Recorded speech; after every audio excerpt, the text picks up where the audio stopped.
নমস্কার বন্ধুরা, শ্রাবণ মাসের সোমবারে বা যে কোনো ব্রত উপবাসে অথবা একাদশীর দিনে খাওয়ার জন্য আজকে আমি দুটো সাত্ত্বিক রেসিপি তৈরি করে দেখাবো। প্রথমটা হচ্ছে খুবই সহজ আর খুব টেস্টি সাবুর পরোটা, তার সাথে খাওয়ার জন্য গোলমরিচ আর বাদাম দিয়ে আলুর তরকারি। তো শুরু করছি সাবুর পরোটা দিয়ে। সাবুর পরোটা তৈরি করার জন্য এখানে আমি হাফ কাপ বড় দানার সাবু নিয়েছিলাম। কড়াই খুব ভালো করে গরম করে নিয়ে তারপরে সাবুটাকে দিয়ে মিডিয়াম আঁচে 3 থেকে 4 মিনিটের জন্য একটু হালকা করে ভেজে নিচ্ছি। সাবু লালচে করে ভাজার দরকার নেই, জাস্ট একটু হালকা করে ভেজে নিতে হবে যাতে করে সাবুর কাঁচা ভাবটা চলে যায় আর সাবুটা একটু ক্রিস্পি হয়ে যায়। সাবু যখন একটু গরম কড়াইতে নাড়াচাড়া করে নেওয়া হয় তখন কিন্তু সাবুটা খুব ক্রিস্পি হয়ে যায় আর খুব সুন্দর করে এটাকে পাউডার তৈরি করা যায়। তো সাবু একটু হালকা করে ভেজে নিয়ে পুরোপুরি ঠান্ডা করে নিয়ে তারপরে মিক্সির জারে দিয়ে সাবুর একটা পাউডার করে নিচ্ছি। সাবু একদম ময়দার মতন পাউডার হয়ে যাবে না, একটু খসখসে থাকবে, মানে ঠিক যেরকম চালের গুঁড়ো হয় না সেই রকম হবে।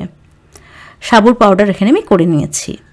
এখানে দেখুন দুটো মাঝারি সাইজের আলু সেদ্ধ করে নিয়েছিলাম। আলুটাকে একটা গ্রেটার দিয়ে গ্রেট করে নিচ্ছি, হাত দিয়ে চটকেও নিতে পারেন, তবে গ্রেটার দিয়ে এরকমভাবে গ্রেট করে নিলে কোনো দলা থাকে না, একদম মসৃণ হয়ে আলুটা পেস্ট হয়ে যায়। স্বাদ অনুযায়ী দিয়ে দিলাম নুন। এখানে আমি সৈন্ধব নুন ব্যবহার করেছি যেহেতু উপবাসের দিনে খাওয়ার জন্য তৈরি করছি।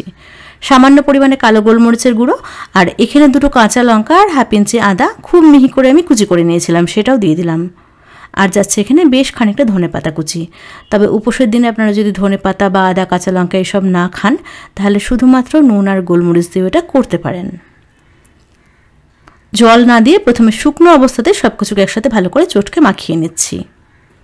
মাখানো হয়ে যাওয়ার পরে খুব অল্প অল্প করে জল দিয়ে একদম সুন্দর করে একদম মসৃণ করে একটু নরম করে ডোটাকে মাখতে হবে। যেহেতু এটা সাবু দিয়ে তৈরি করছি, সাবু কিন্তু প্রচুর পরিমাণে জল টানে, সেজন্য প্রথম অবস্থাতে ডোটাকে একটু মসৃণ করে, মানে একদম মসৃণ করে একটু নরম করে মাখতে হবে। কিছুক্ষণ রেখে দিলে কিন্তু এটা একটু শক্ত হয়ে যাবে, তো অবশ্যই করে একটু নরম করে ডোটাকে মেখে নিতে হবে। এখানে আমি সুন্দর করে একদম মসৃণ করে একটু নরম করে ডোটাকে মেখে নিয়েছি।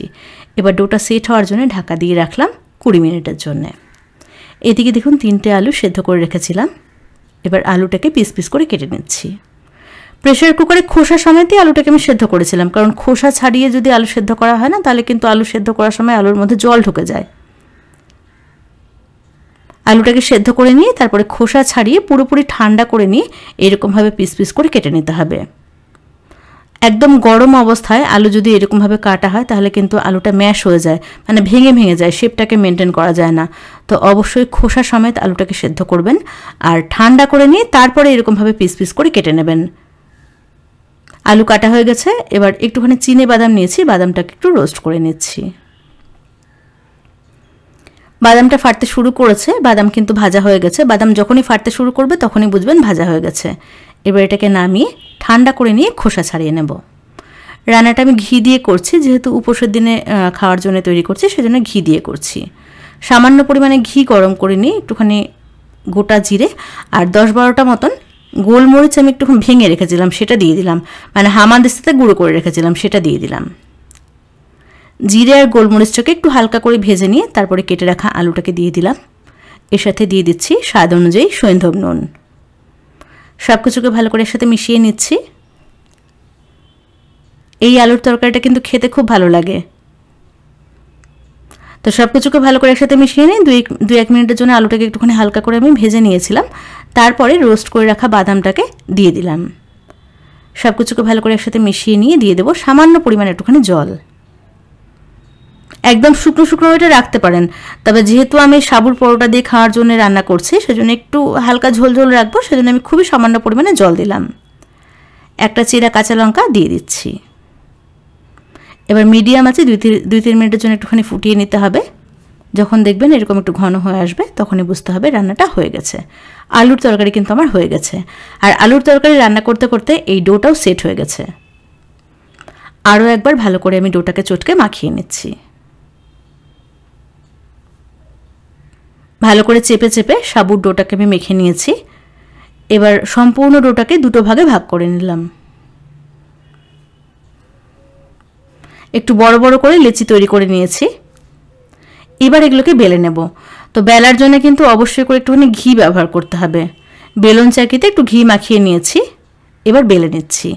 খুব বেশি পাতলা করে বেলবো না, আবার খুব বেশি মোটা করেও বেলবো না। আমরা যেরকমভাবে পরোটা বেলি সাধারণত সেরকমভাবে বেলে নিচ্ছি, মানে একটু হালকা মোটা করে বেলে নিচ্ছি। সাইডগুলো কিন্তু ফেটে যাবে, তাতে কোনো সমস্যা নেই। তো বেলা হয়ে যাওয়ার পরে একটা বাটি বসিয়ে কেটে নিলাম। এইরকমভাবে বাটি বসিয়ে পরোটাগুলোকে কেটে নিলে প্রত্যেকটা পরোটা একই সমান হয়, দেখতে ভালো লাগে। তো আরও একটাকে আমি কেটে নিচ্ছি। ভিডিওটা একটু লক্ষ্য করুন, তাহলেই বুঝতে পারবেন। আর এটা কিন্তু বেলতে কোনো অসুবিধা হবে না, এটা লেগে যাবে না, খুবই সহজে এটা বেলা যাবে। সবগুলো পরোটা একই রকম করে বেলে আমি রেডি করে নিয়েছি। এখানে আমি 6টা পরোটা তৈরি করেছি হাফ কাপ সাবু দিয়ে।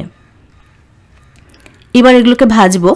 তো ভাজার জন্য প্যানটাকে ভালো করে গরম করে নিয়ে শুকনো অবস্থাতে প্রথমে একটু সেঁকে নিচ্ছি। প্রথমেই কিন্তু ঘি দেব না, প্রথমে 2 পিঠ উল্টে পাল্টে শুকনো অবস্থাতে সেঁকে নিচ্ছি। মিডিয়াম আঁচে এগুলোকে সেঁকতে হবে। হাই আঁচে ভাজতে গেলে ভেতরটা কিন্তু কাঁচা থেকে যাবে, খুব সহজেই উপর থেকে লালচে হয়ে যাবে, তবে ভেতরটা কাঁচা থেকে যাবে। তো 2 পিঠ উল্টে পাল্টে সুন্দর করে পরোটাটাকে আমি সেঁকে নিয়েছি। এবার জাস্ট একটুখানি ঘি দিয়ে 2 পিঠ উল্টে পাল্টে ভালো করে আমি ভেজে নিচ্ছি এটাকে।